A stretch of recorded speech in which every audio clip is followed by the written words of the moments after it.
This is the 2017 Nissan GTR R35 Guaczilla, part of Speed Blur 7 of 10. T Fox, I believe that's Tanner Fox, is a YouTuber. I picked this up ages ago.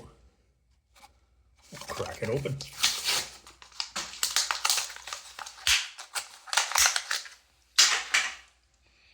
I'm assuming this is based on his Nissan in real life. This is absolutely stunning, the color scheme. Guaczilla. Ooh. It's actually super cool. Yeah, that's awesome.